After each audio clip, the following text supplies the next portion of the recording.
And good evening, everyone. Sorry not to be right on top of things here. Richard Cowperthwait here. Another edition of Swanton Today. Thanks for joining us on Northwest Access TV.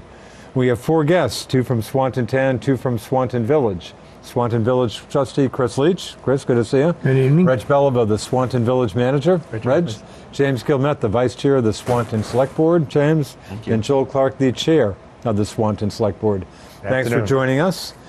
Again, our quarterly Swanton Today show. Again, I'm sure going to have a tough time figuring out what to talk about in the last hour. Nothing going on with dams, Swanton wind projects, nothing like that. But maybe taxes, Joel. That might be the most current thing. It sounds like you folks had a pretty newsy meeting, I guess, just last night. I should mention to folks, we're taping the show not live.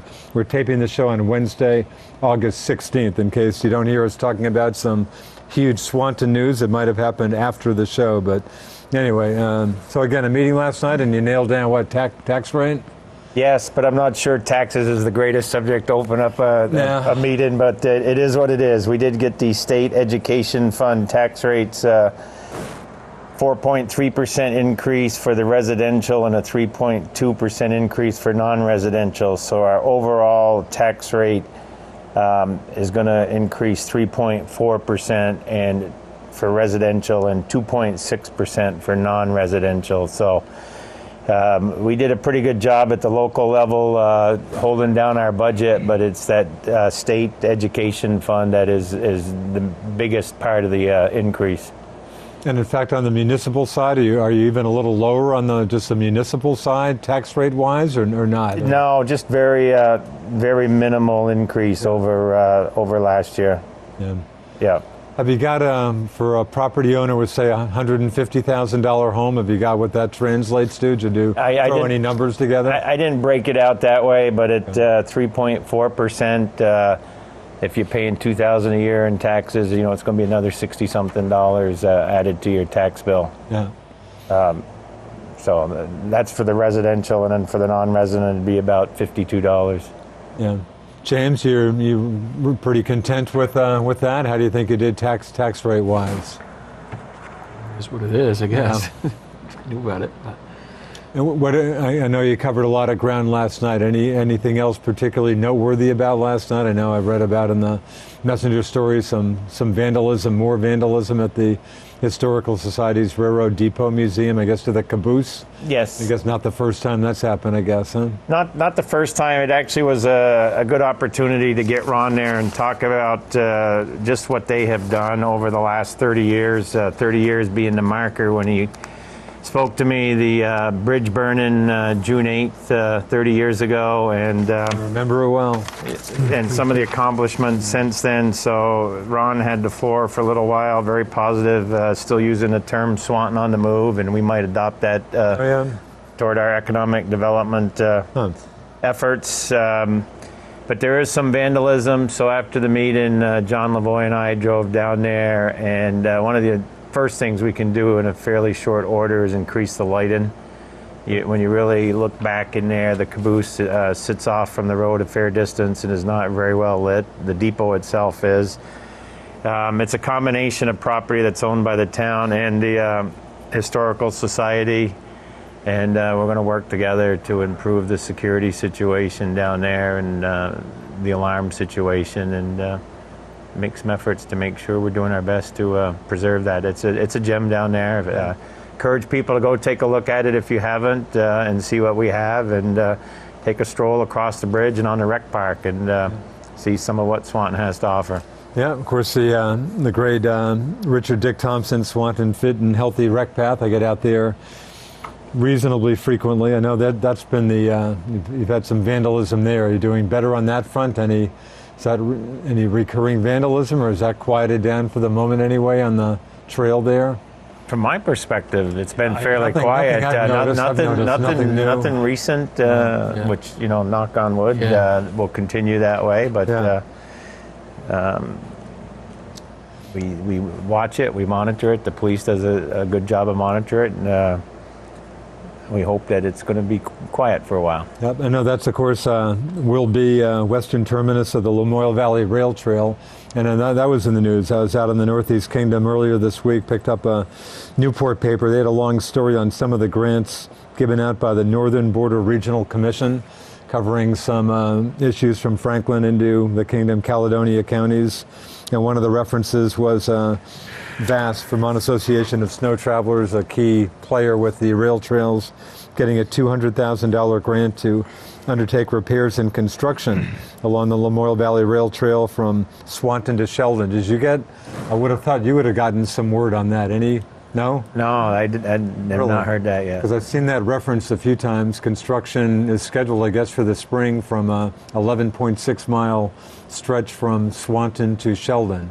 I'm thinking that might go right up to the, you're the fit and healthy rec path, but that's interesting. So no info for you guys on that. No Anyway, info, but something that we need to happens to take be a look good in. news. That would be even greater news to start talking about. But I've seen that referenced a few times. That sure sounds like it's pretty solid. That one of the sections of what will be a 93-mile rail trail when they get it all done. They did a section from Cambridge Junction into the Morrisville area, and then on the eastern part from Danville to St. Jay. So I guess work's going along on it. And again, the mile in Swanton, great job on that. How are things physically wise, Chris, in the village these days, budget-wise? Things pretty much on course. You're running, well, of course, the dam. We'll get into the dam issue here, but aside from that, anyway, the village looks great. The green looks fine. We had a very successful car show. Yeah, car show record is number excellent. of cars, 250 or 243, I think he said.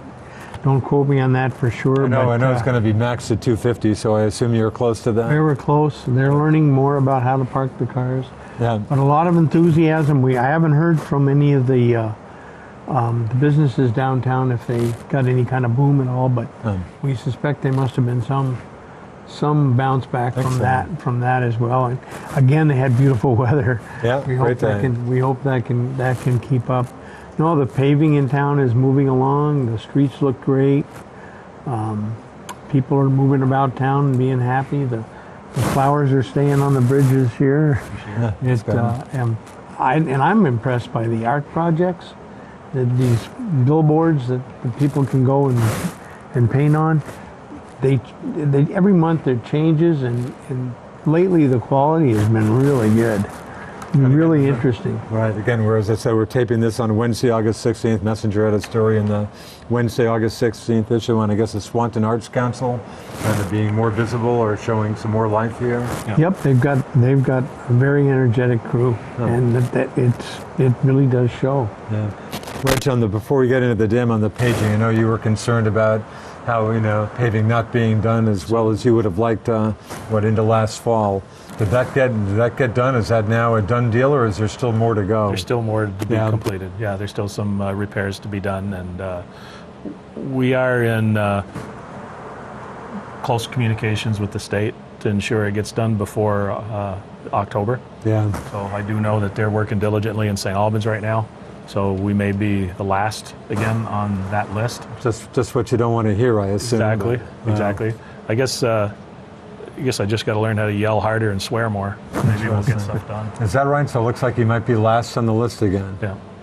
Geez, you think the folks who got hurt the most the year before might get priority the next. I guess common sense doesn't always come into play. So they came in and did most of the repairs on the side streets that they needed to do. Okay. That was done, but there's still some issues with the main roads that still some ponding water where it shouldn't be, and then some butt joints that should have been done better that need to be repaired. So, like I said, we're working with the state so they can work with the contractor to get it done. So. Yeah, but here we are in mid-August. Yep.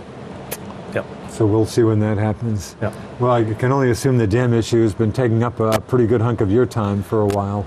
It's been challenging. Well, I went down there a couple weeks ago. It's just weird, just kind of looking at the rupture in the membrane again. Yeah. Weren't you in the process? I mean, you were planning to replace that, were you not? Yes, we were. Just didn't quite last long enough for you. We had inspections done to do a determination whether we should repair or replace, and once we got the numbers back from there, we determined, well, we might as well replace it because we can get 25, 30-year life on it. Yeah. So, we just had a meeting and made the approval to move forward, and our FERC attorney was working, through permits and stuff to get stuff started, just to see what we would need with the state, and Yeah, so basically, was it June 14th at about 2:14 or something in the afternoon and something seconds, I get the call that we're having issues. So just like I know there's a lot of rumors going around about what was happening, what happened, and everything else. It wasn't a huge tear. From what we can determine, it was caused by some internal delamination in the bag, and we were monitoring that delamination anyway. So basically, if you know that the rubber bag, this bag was the fibers were lateral like this, horizontal, and the water's pressing onto that bag. So the internal delamination in there, when the water's pressing on it, the air found a weak spot, in the delamination, basically went down into a fold right near the top of the concrete abutment, and it was hissing like somebody punched a nail through a tire. And the alarms came in the power plant that one of the pumps had failed. The operator reset, and the second pump came on, and then shortly after that, she got an error saying the units can't maintain pressure within the bag. And so it was 2 minutes, roughly 2 minutes, by the time she got the alarms, got to the dam site, and determined that the dam was the rubber bladder was deflating. Yeah. So we made notifications, and so we had to determine, well, do we go in and try to do an emergency repair, or do we just let it, have a controlled release and just let it deflate? So, you got roughly 5 minutes to make that determination, during an emergency, and the decision was that I'm not going to put anybody inside the bag and take the chance of that bag catastrophically failing and killing somebody or flooding the village. Yeah. So we chose to systematically deflate it and let it go down, and so by around 9 o'clock, the bag was completely flat. The river level was down at 175, and basically what it looked like in the village was a spring runoff. So no flooding or nothing of... No, it was not catastrophic. No, not at all. So the notifications go in our emergency action plan. I'm notified, and then we go down through a list. FERC is notified, Army Corps is notified, Vermont Emergency Management is notified, local fire departments are notified, and there's a huge list. And so you set up ICS and you get everybody on board, and you have a quick meeting and have people monitoring and reporting back. And so, like I said, that whole episode, by the time the initial process was organized, probably an hour went by, but then monitoring went until we're comfortable, and 9 o'clock is when we released the emergency action plan. So, is there any line? Is anybody after you? I mean, is there anybody like holding the village responsible for this? Sounds like it's just kind of one of those things. Is it not that simple, or? No, it's one of those things. I mean, holding us responsible for what? I mean, I can't follow the path for that, but it was in the process. We understood what needed the bag needed to be replaced. We were going through our due diligence. FERC came and did a visit. We notified them. They called me back. We've had multiple conversations since then, and they're comfortable with the processes that we're doing and our next steps. So state government, the A&R are comfortable with our process. Army Corps is looking at the permits and believe that I don't want to say no permits, but as long as we perform the task that we did back in 92, 93 time period, when we put the road in and put the rubber bladder in, they're fine with everything. So the only consternation that we're going to have here, and I hate to keep bringing this up, is going to be the Public Service Department or board, whichever the one that governs it. As the now Public Utility Commission, those folks. Yeah, those folks. Now we have to file a 108 filing and say why we need the bag. And that would seem to be pretty obvious, wouldn't it? Well, for the layperson, yes, but I guess not for government. But anyway, so when you're going to look at the purpose, why we have to do the 108, so one could ask a question: why don't you save the money up knowing you have to replace this? Well, you can't. The PUC doesn't let you save a bunch of money. You're not allowed to. They want you to borrow the money and have interest on that money. And that's another concept I'm not quite got my arms around. As opposed to having some kind of like a rainy day fund if something like this happens. Exactly. Because you're held to a tier that you can't have over what your annual income is. So it's not like you've got some extra bucks to take care of something like this. You're not allowed to do that. Correct.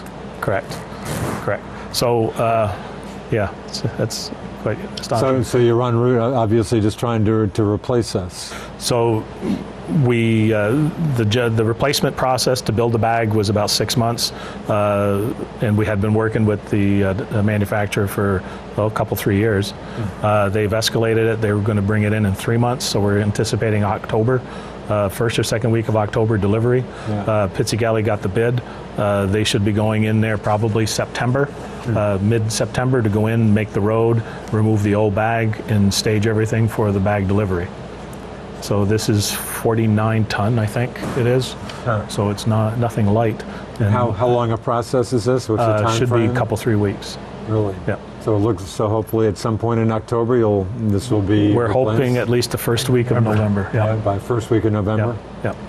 So timing-wise, that sounds like if you're going to have to do something like this, that sounds like, or is that not a bad time of year? Well, or not? If you look at last year, it was dry, so it would have been beautiful. But this year, boy, it's been less than dry. It's obviously a couple feet higher than it was a year ago.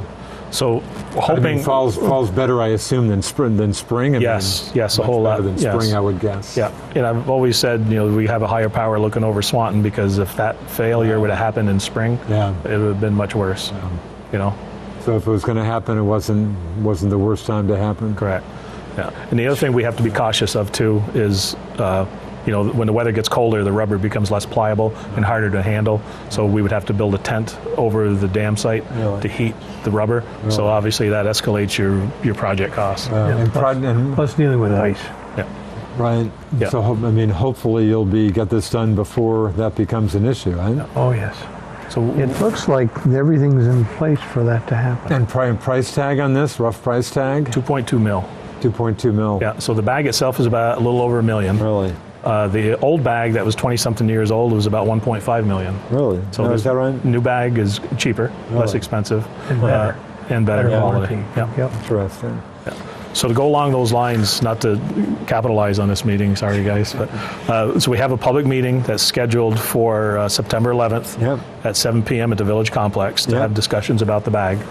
And then public vote for the 108 filing is going to be September 19th. September 19th? Yeah, at 7 o'clock again at the Village Complex. And again, looking for approval for, I assume, a bond issue again, for 2.2 mil or more than that? Not to exceed 2.2 mil. Not to exceed 2.2 mil. Yeah, I think the way the numbers are looking, I think that we should be pretty comfortable, pretty close to that.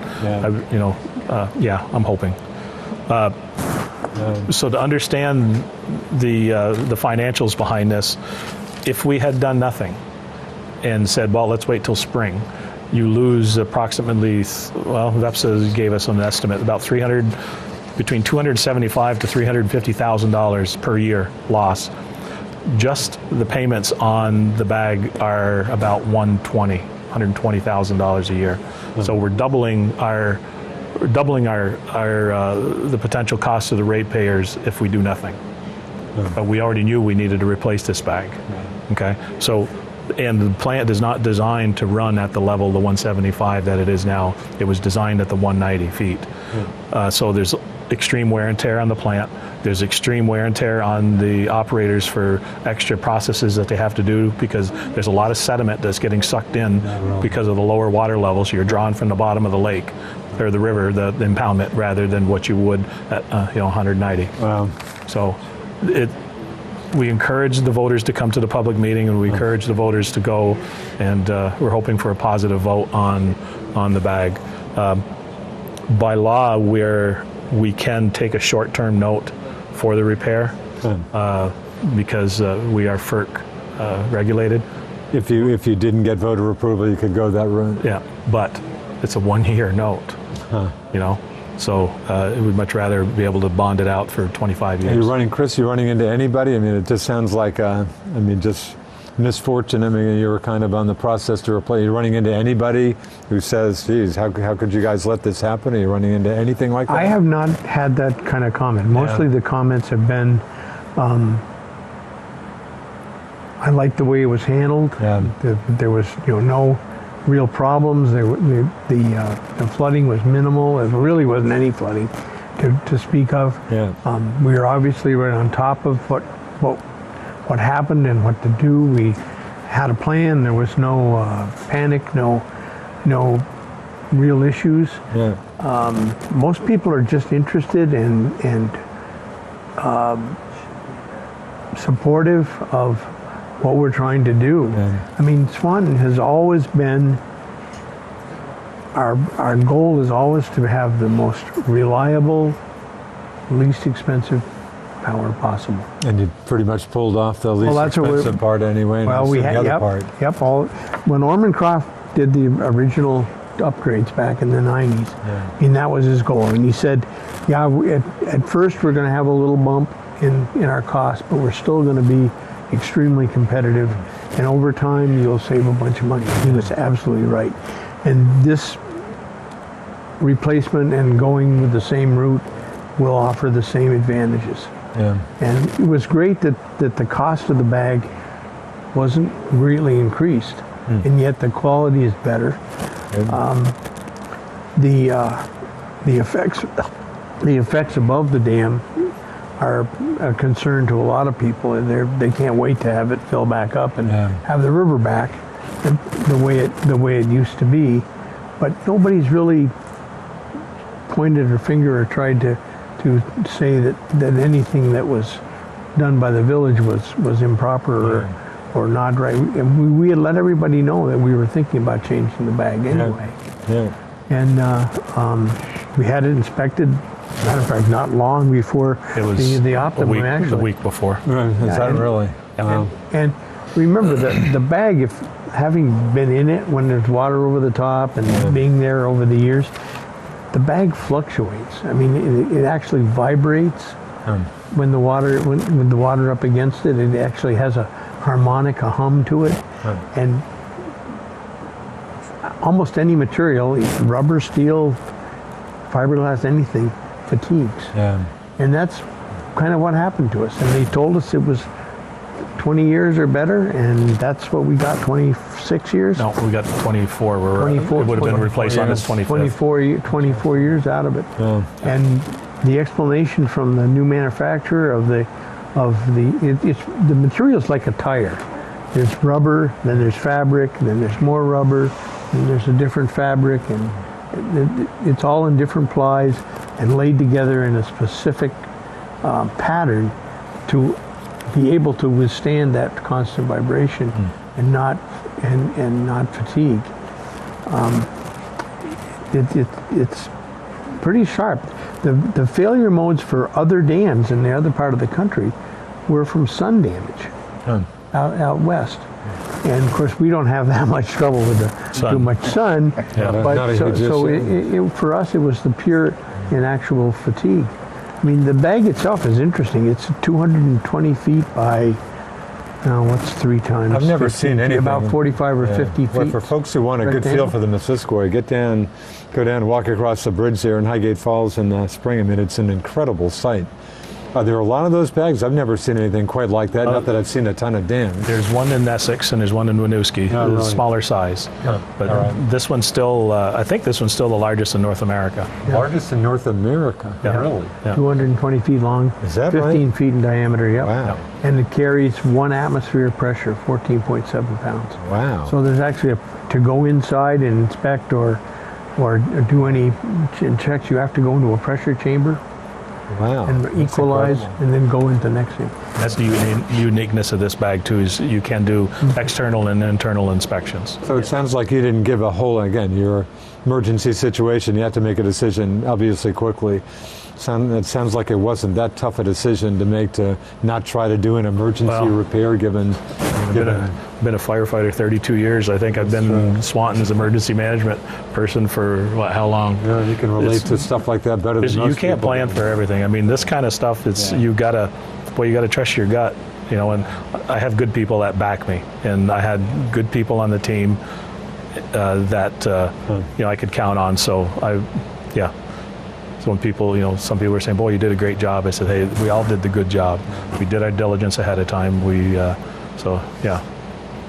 Joel, boy, lucky you. Anything, have been missing anything in Swanton Town like the village is dealing with there? No, but I would like to comment as one who, buys electricity from the village that what we've seen and how they've handled it has been great. Yeah. It's been out in the open. It's been discussed. It's been well thought out, and we're just looking forward to the day the new one's on there and the river starts rising on the back side of it. So I say hats off to the village and everything they did to handle that situation. No, I don't think we had an emergency quite of that magnitude, but if you talked about what was in the paper, we did have, and won't shy away from the fact that we had one of our dump trucks roll on its side yesterday, and thank goodness the operator was not injured, and we can repair the dump truck and get on with our business. Unfortunately, the truck settled on one side as the load was being dumped, and that caused enough of a shift to lay it down on its side. So some damage to the truck, obviously, not real extensive. Well, I would say fairly extensive. We've got to wait for the adjuster to take a look. It's all in the frame. And as far as any of the other pieces on the truck, no damage, but the frame itself got twisted. So we'll see what it's going to take to fix that.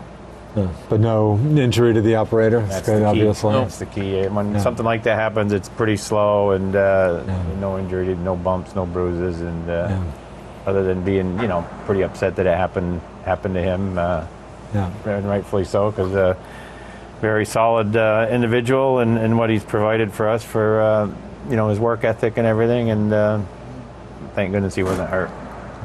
James, as you around town and stuff, business, just in your travels around town, what town issues do you get the most questions or concerns about? Anything kind of jumping out? Nothing serious. Yeah. Nothing serious. There's a new economic development person, and pretty new person in the. Yeah. Is that a town employee or half a town employee? It's a town employee. Elizabeth Nance, is the name. And when I say town, we circle the whole town of Swanton, which is the village and the town. That person is working for the town and the village, trying to move Swanton forward on economic issues, and is doing a great job at building a network right now, getting out, talking with the businesses, spending time with Reggie, spending time with others on what the needs are. We've had a few businesses come to town. Now we've got a person who can spend some time with them, take them around, and then answer questions, can go talk to other agencies if necessary, and help try to get a business or two into the area. So over time, I see this as being a very positive for Swanton. She's only been in there a couple months, so we're not going to move mountains in just a couple months, but the level of effort that she's making and the energy that she has, I think we're going to, when we're talking about this in another 3 months or 6 months, we're going to start hearing about some successes. Possibly, the messenger story mentioned a possibility of a Canadian company coming to town. Didn't have a lot of details on that. Yes. Yeah. Anything? Can you elaborate on that at all? At this stage, I'd rather not, because I haven't had any discussion with what they want to allow out right now or not. So I guess I'd be remiss if I said too much. But certainly very encouraging with what they want to do and where they want to locate in Swanton. So we're hoping that moves forward. It certainly sounds like it's off to a good start. Yep. Anything to report on the former site of the Swanton Town Garage by the school? I know you've been trying to sell that. Anything nailed down? Is that getting anywhere on that? No, we haven't gotten very far with that. We are looking at some other options. We had some discussions last night in executive session on some things that are going on, and I think over the next few months we'll hear more with what some of the things we might do with that property. Yeah, James, you surprised you haven't moved that? Is that surprising? It's been a little surprising. Kind of surprising a little bit that it hasn't moved, but I guess you got to find the right person for the right thing. So, Joel, I mean, residential, would that seem to be the most obvious use of that property, or not necessarily? Well, it abuts pretty much residential on that side of the street. Whether there's some type of community center, that is actually being something that is being discussed recently. We were trying to work with a school, whether it was something they were interested in for athletic fields or parking or something. So there's there's a few things there. It comes down to investment and what long term we want to do with that property. Yeah. I know the library issue, that's come up a bit. I guess a dispute between the library folks and the King's Daughters. It's King's Daughters and Sons, I guess. I heard about that quite a while ago. Seems to be getting a little attention, but the issue is what?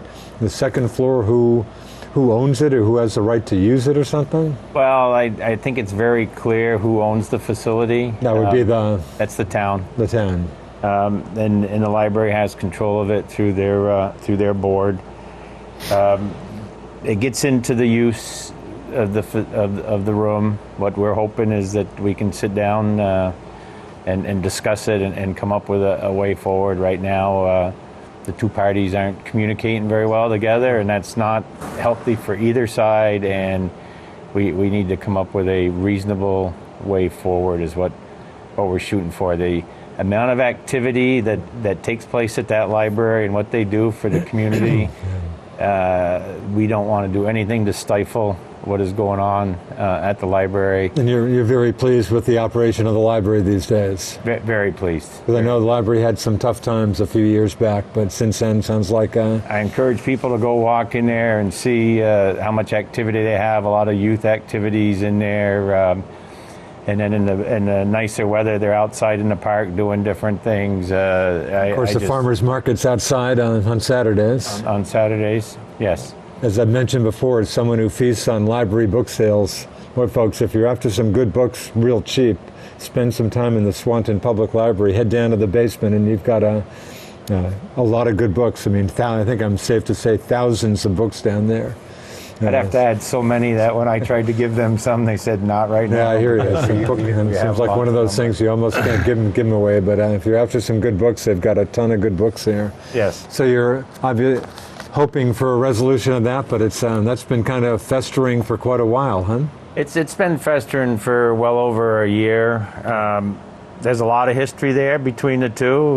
The actual original building was given by the King Daughters to the town for the library. So, and a lot of the people on the library board were on the King's Daughters. So there's a lot of history, and I understand that, and a lot of passion and everything. So what we've got to do is, like I say, come up with a way to move forward on how we're going to operate. And I'm very comfortable we can do that.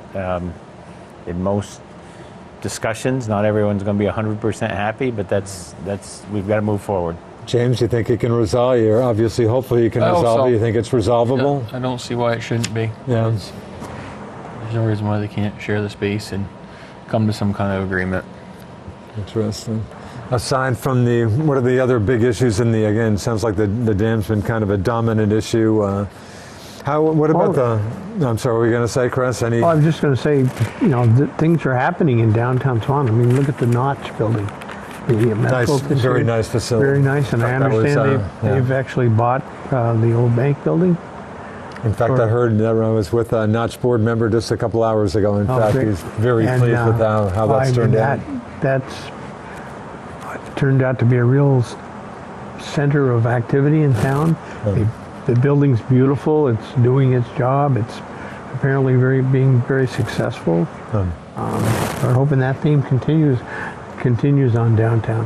Health of down. How do you feel about especially Merchants Row area? I mean, I know there's some empty buildings down there. Obviously, you'd like to see them filled up. But you think? Oh yes. Well, yeah, but Merchants Row, those businesses are doing okay. The health center there, the exercise place is getting by, I guess, and we're thinking about doing some lighting changes down there to make the walk underneath the overhang there a little brighter and lighter. Of course, the parking situation changed. Yeah. And at first, people were a little apprehensive, but of late, I'm not hearing any bad pieces about it at all. I mean, Swan's plagued with, I think the last count I saw was 1,800 multi-axle trucks. And of course, that's going east and west. That's not one direction. Yeah. But I mean, the big trucks are going through town And you're saying constantly. daily? Is that the figure you're giving me? Daily, yes, that was a measure. And so to handle that downtown, that sharp corner by First Street and coming up over the hill there, I think the new traffic quieting thing has worked. And we didn't lose any parking places. They're just parked differently. People are not always pleased with change. Yeah. No, I think for what little my opinion might be worth, I think it makes it just more defined going through that intersection. I think that was an improvement for what that's worth. I do too. I think people are slowing down. The walks are right there. People are giving, and we put the flashing. Reg's got a grant for those flashing signs by the post office, and then one up on First Street. People are using them. The one thing that I do hear around town with the new paving is that there's a lot of speeding. Yeah. And luckily we haven't seen an uptick in accidents, but our police are aware and are being diligent about trying to slow down their speeders. Yeah. That gets talked about a lot. I'm sure. Truck traffic, we talked about this every time we get together. Just no reason to think things are going to, I hate to use the word ever, but there's no significant way to reduce that. I guess one hope is when the interstate, like highway north of the border, when they finish the last section, and unfortunately it sounds like that's still a ways away. Yeah. The last section down to Phillipsburg, down at least close to the border, that might help a little bit. Maybe get some of the truckers, instead of going down through New York, coming over just on the Vermont side and not coming into the village. To me, when I look at a map, a Google map, you think there's a direct pass from 89 over to Route 78 that would bypass the village. But that's wetlands, and that's and talked about before the bypass. Yes, I think if you're going to get tractor trailers to use that, the new interstate in Canada from 87 over that way, the customs are going to have to change. You're going to have some type of agreement, because for a trucker to go through customs twice, forget it. It's not just going to happen. No, it's going to slow their times down. Right, but I think the Montreal trucking traffic would be a lot better if it came down 35 and crossed. Right, I think the border has got to be ready to accept the additional truck traffic. But I think that'd be a great improvement. And that short distance that's left, it's got to be an easier run than coming across through Rouse's Point in 78. That's a very short distance now. You would sure think so. 78 is considered one of the more dangerous highways. Right, tell me about it. I've logged a fair amount of time out on Hog Island. I'm happy to be still sitting here. And I really, when I see bikers out there, I just cringe when I see someone actually biking along that road. Yeah, there's no room to go there. That's tough. And again, that road's supposed to be coming in for some improvement in the not too distant future. 2020. Yeah, boy, well, that's not exactly next year. No, but there's a lot of infrastructure. They've already contacted us for our utilities. They did the archaeological dig a couple of years ago. Yeah. Will there at least be a wider shoulder for it's supposed to bikers be who want supposed to be biker friendly? Yeah. But I don't know what that means. But no, we're certainly not talking an official separate bike lane, though. I think they're going to go a full 3-foot shoulder. Oh, is that right? I believe that would 3 or 4 foot shoulder. That would be a huge improvement if they do that. So 2020 is. That's the last word I heard. Because we're trying to plan for utility moving too. So. Right. Yeah. What about in the village? I know you were looking at possibly at least a sidewalk or some changes on South River Street, maybe North River Street. Yes, there's a study both for a sidewalk to go all the way up to MVU. Yeah, in fact, I was going to ask you about that for sure. A sidewalk to go over the existing bridge and be able to get over to the Railroad Museum. Yeah. An engineering company gave us a pitch. It doesn't seem to have gone anywhere. The people that live on River Road are not at all happy with the option of a sidewalk. Options that were given to them. Friendly there. Not happy. Not happy. No. One of my best friends lives up that way. Yeah. And there's a couple other options that haven't been explored that I personally would like to see. I would like to see perhaps on the other side of the river, driving down by the VFW, and finding a way to go over there and join the bike path. Yeah. So you don't have to put a driveway on the other side to be able to make that loop. A lot of people pushing baby carts, a lot of families with small kids on little bicycles are risking themselves in trying to make that loop. And it makes sense to have a path that brings you back into the village safely without having to put you out on where the big trucks are. Yeah. And I know the people who actually live on River Road complain about the speed of people driving through there, and I've actually seen that. And it's a concern. But getting to the Railroad Museum is important. That if you haven't visited that, as we talked before, across the road, the wreck path, of course. The wreck path. You know, if you could get to the wreck path on the other side of the river, and then be able to come over the bridge, then you just have to make one pass over River Road to get to the museum and make that loop. I'm sorry. I was just going to say, you guys have done a lot of had a lot of conversation with us about, you know, what our options would be down there too. So yeah, we're definitely looking at it, and we will do something. It's going to probably be a couple years out, as a minimum. At least widen the road some. We've had the study, we've had the concerns of the residents, but the safety issue is out there, and we're gonna have to do something. And every time I drive it, I'm trying to figure out what some of the things we might be able to do. It's still a couple years away as far as the town portion of it, but it is on a list of an area we're going to spend some time on and improve it. And of course, the sidewalk to MVU, that just smacks of common sense. I mean, it's just too bad when the school went in 1970 or so that just wasn't part of the project, but obviously didn't happen. Joel, I'd certainly be remiss if we didn't get into Swanton wind here a little bit. Has that been, again, the controversial wind turbine project, has that been delayed? I don't know if the correct term is delayed, but we're kind of in a holding pattern, waiting on the Public Utility Commission. It's officially, it's before the Public Utility Commission now. There is a request to reconsider. The Public Utility Commission went back to Swanton Wind and said we want it. One of the conditions was a system. I think it's called a system interoperability study. Don't quote me 100% that that's the right term. Yeah. But I believe it is. And they wanted that done before anything went further in terms of the permitting process. In the past, there have been some projects where they've allowed the project to be built before an interoperability study has been done, which doesn't really make sense. Yeah. Because of the Northwest and the issues regarding getting the power out of here, the Public Utility Commission and the Department of Public Service said they agreed with it. That study should be done prior. Swanton Wind has come in and asked for that to be reconsidered. Very lengthy request.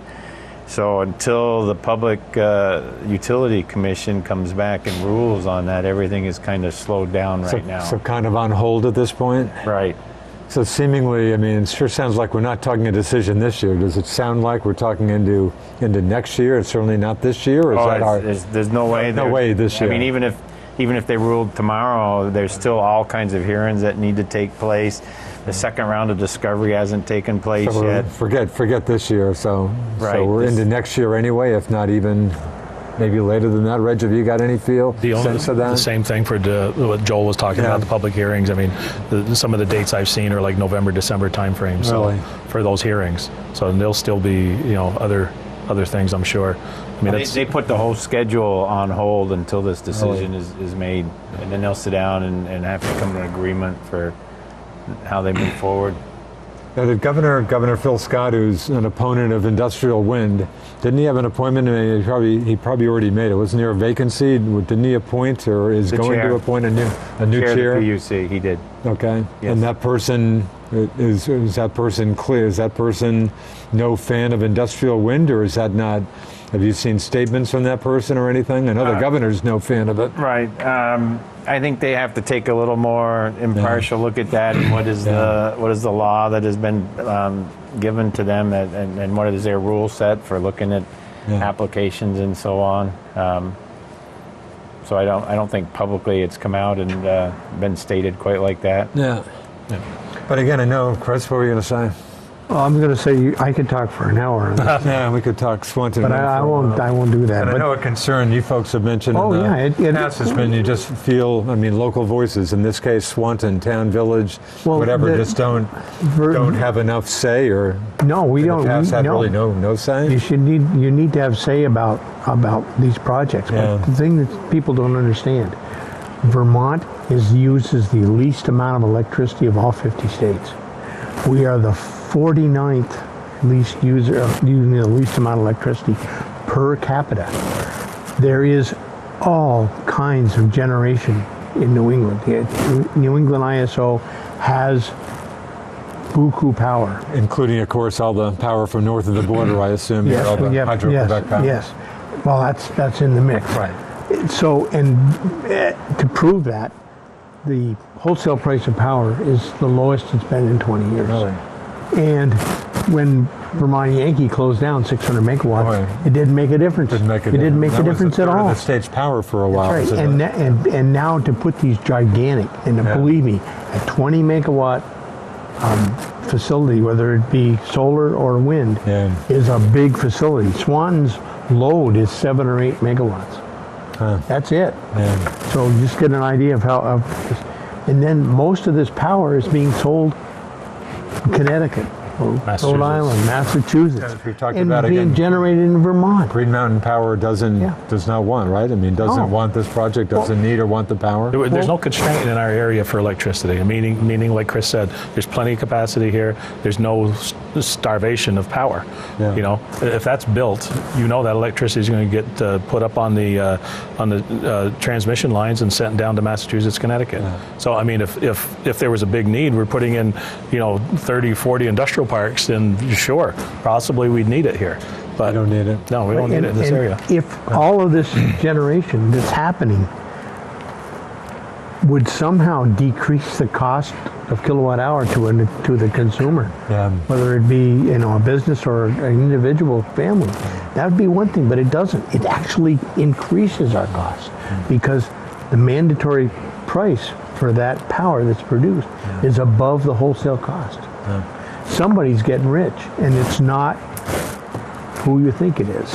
I've got to camp out I've probably mentioned this before, I've got to camp out in the far reaches of the kingdom, not far from the Connecticut River, New Hampshire, just south of Quebec, but a huge issue just across the border in northern New Hampshire, which you're probably somewhat familiar with, the Northern Pass Project, talking about just big power lines, just getting Hydro-Quebec power, and I guess Connecticut is, and of course the proponents say, hey, a lot of jobs. I'm sure there'd obviously be construction jobs, but boy, in a place where, it's a beautiful terrain out there, the kingdom. Vermont's pretty beautiful. It's great out there, Coos County, northern New Hampshire, but the main thing they seem to have going for them is recreation, tourism. Not too many mills left out there. Yep. So opponents are just, the thought of the specter of huge power lines is the last thing most of these folks want to see. So that's Absolutely. been a battle going on for a couple of years. And they'll get absolutely no benefit from it. And the hope is, if it's going to go through, they're trying to get whoever the energy company is, just to put the lines underground. I guess they've agreed to do that in sections, but I think there's still maybe 50 miles they're looking to put, not underground. So that battle continues out there. Yeah. But again, that's power for Connecticut. It's not local power, not even New Hampshire and stuff. And They want to go. They want to get down into the Carolinas. Is that right, Karen? Where there's definitely some serious growth going on. What were you going to say, Joe? Oh, the argument for jobs I always find quite frustrating because once that line is built, there is no sustainable jobs.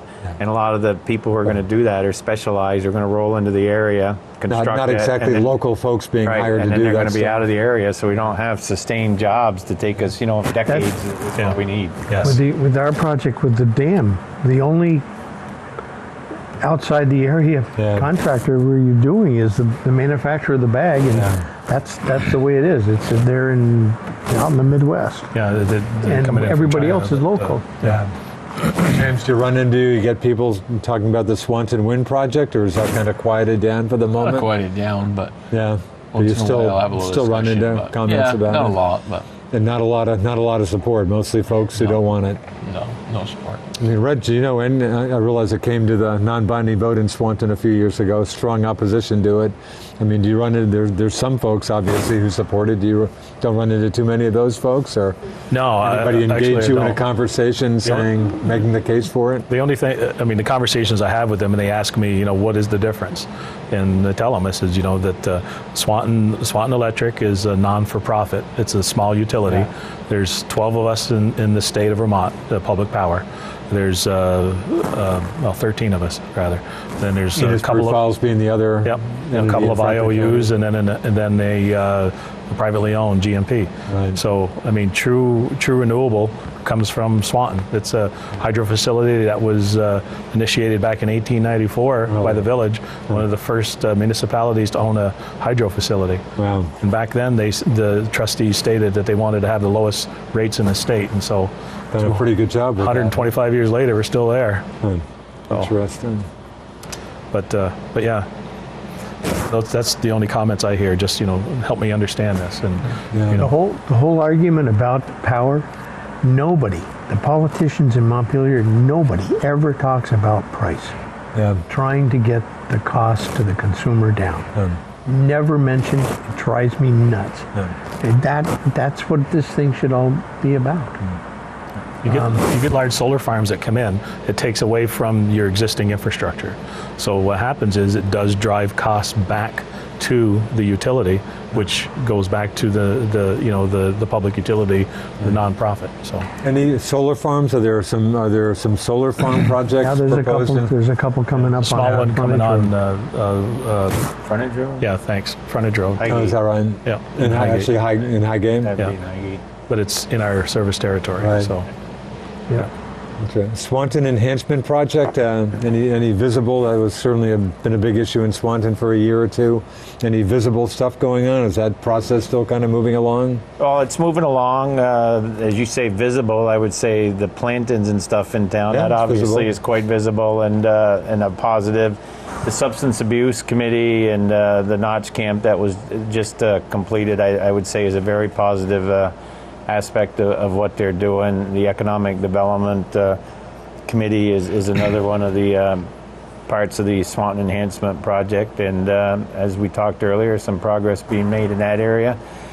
Not specific to Swanton Enhancement Project, but the Northern Gateway study is being completed, and certainly want to put a plug out there for anybody who might be interested in developing in that area. We'd certainly love to talk to you and go over that report and some of the potentials that's there, and I think there's a great opportunity to make put a nice businesses in the area and to improve that area. I'm very positive from what I saw for the product. Talk about a lot of traffic going by your business if someone jumped in there. Opportunity, Hearing anybody interested in that location? I hear a lot of I get a lot of inquiries on infrastructure, where's the availability of it, costs of our electricity and stuff. But I also hear the positive comments about what the enhancement project has brought in, the energy that surrounds that, and that people are looking at Swanton a lot closer than they have in the past. I just think there's a lot of collaboration that happens, I think within the village and the town that shows that, we're two governments that are working together for one common goal, is the improvement of Swanton in the community that, we all work in. And I just think we've always tout that, and and I don't know, I think it is evident out there, and other people are seeing it too. So I think that's one of the positive things that we'll see. You're going to see businesses come in. You're going to see businesses flourish. You're going to see people happy about where they live. The tax rates are going to improve with businesses. I mean, right now I know we've got probably three that are on the hook right now that are thinking positively about moving in. So, but yeah, I feel that I hear that a lot and sense it a lot. So. Swanton Village PD, of course, patrolling the town, coverage in the town. Folks still pretty content with that? Is that going pretty well, would you say? It's going pretty well, and we sit down monthly and discuss anything that we have concerns about, and so it's a good working relationship. One of the biggest things this time of year is traffic and speeding. Yeah. We have a lot of flat, straight roads in Swanton, West Swanton, and right down on McQuam Shore, and even up on Bushy Road. And 105. people like to put the pedal to the metal on a nice hot day, and it's one thing we constantly talking about is getting the patrols and just getting people to slow down. We want them to be safe, transiting through, or just moving along and staying in our area. Right here, I think that's a huge issue. I mean, I do a lot of driving to the tune of 35,000 miles a year, which is probably a fair amount of driving. And, you know, maybe going, I don't think I'm a slow driver, but I'm not a crazy driver. If I can maybe do 5 miles over the speed limit, I'm probably the slowest guy. I just can't believe every day I get people backed up behind me. I'm going between Enosburg and St. Albans. I mean, every day. I mean, it's just a part of my life. There's a lot of line lives. of people behind me. A lot of lives have been lost in the state of Vermont this year on the highway. Real tough accident, of course, with the Casella employee the other day in St. Albans. I was, it's been a real tough What's year. happened in the last 7 days, you just want everybody to think about it a minute and just be a little safer out there, because none of us want that to happen to us or to any of our family members. That's for sure. So that's, that's certainly a big issue with the police. I mean, you hear, I guess everybody hears that concern, huh? Yes. People driving too fast. Yep. That's They number can't be one. in every place, all the time. But Starting to see people at stop signs that they look like think they're optional. yeah, You know.